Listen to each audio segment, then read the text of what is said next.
Welcome to Life Groups. We are excited for this new year. I know that God is going to do some amazing things, and I can't wait to see what that is. I hope you're excited as well.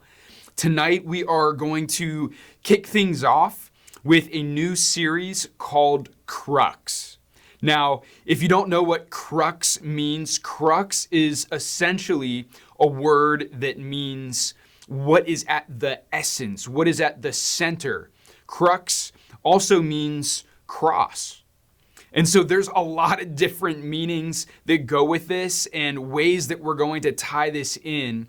But what I want us to understand is that what is at the crux, what is at the center, what is at the core, the foundational essence of Christianity is Jesus. Jesus is at the center.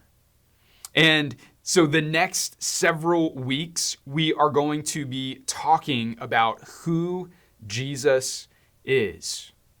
How is he the Christ? What did he accomplish? What are his roles for us? But tonight, I want us to understand that Jesus is truly man and truly God.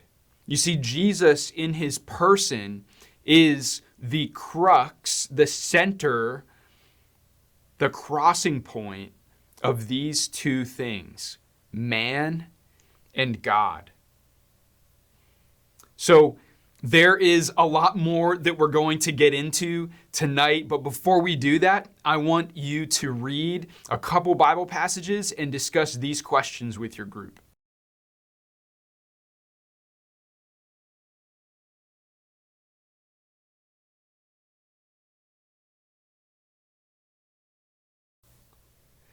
So our main point for tonight is what I already mentioned.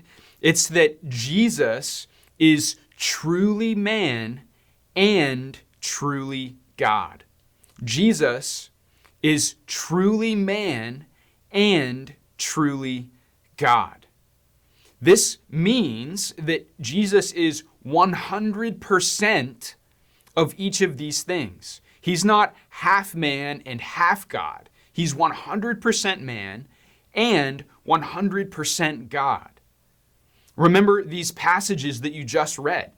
It says that Jesus is like us as humans in every respect. And then in the other passage that you read, it says that he is the image of the invisible God, and that all the fullness of God dwelled in him. Now, if some of you are mathematicians out there, you're probably stopping and asking yourself, how is it possible to have Jesus be 100% of two different things? How does that make logical sense? And I think for us, the answer is that it is beyond our human understanding and our human comprehension, that this reality is a paradox.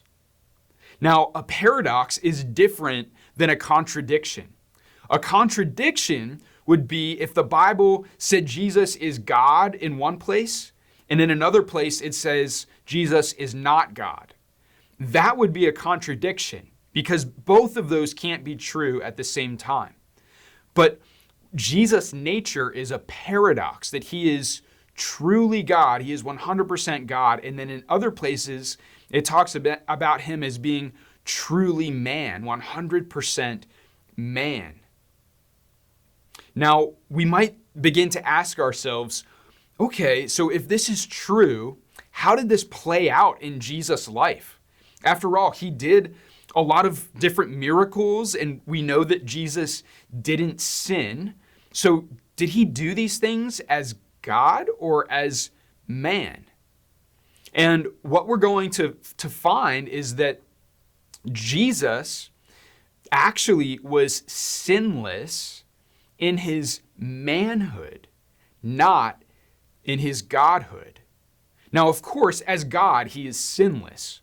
But the fact that he didn't sin should most be attributed to him as a man, rather than as God.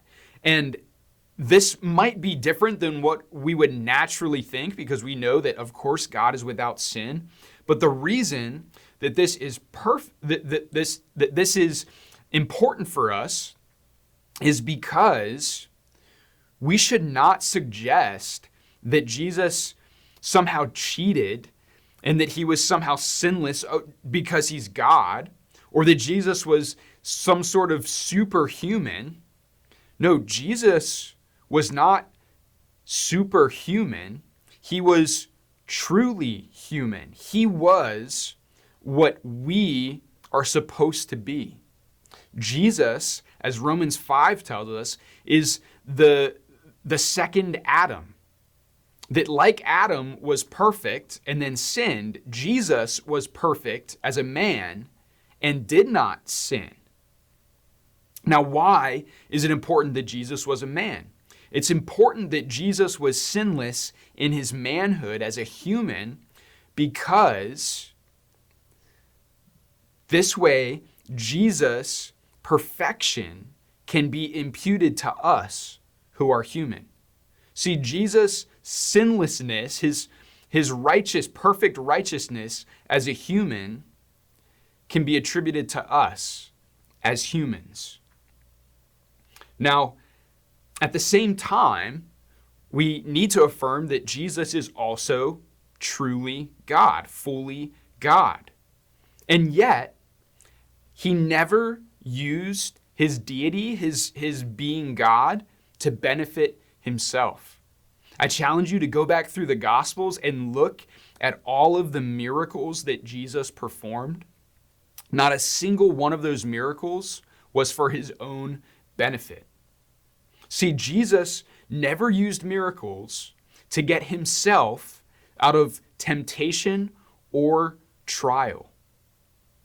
When Satan took him into the wilderness and he was tempted in the wilderness for 40 days, Satan tried to get him to perform these miracles to get out of this time of trial, but Jesus would not do it. He endured all of that as a man, as a perfect man. And yet, Jesus calmed the seas for his disciples who were scared in their boat. He healed people of their blindness or of demon possession, all for the benefit of others. The other reason that it's important that we understand Jesus as fully God is he needed to be fully God in order to take upon himself God's wrath, all of God's wrath that we deserved as humans. Jesus was able to take it upon himself because he was God, that he was able to endure it,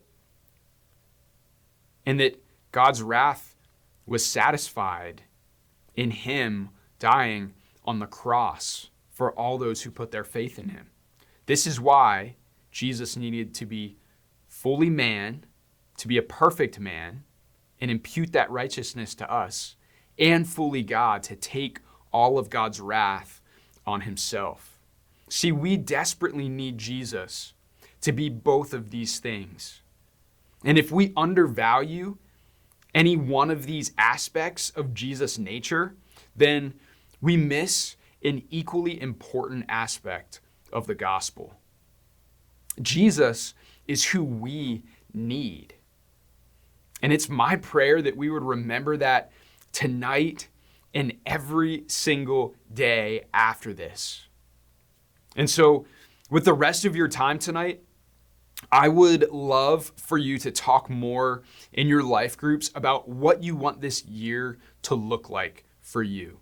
What are some goals that you have? How can we hold each other accountable as friends, brothers, and sisters in life groups? How can we help each other to know and to love and to trust Jesus more and more? And so here are a few questions to guide you with that. I hope that this lesson was helpful, and I love you guys. I'm always praying for you, and I'm looking forward to seeing you soon.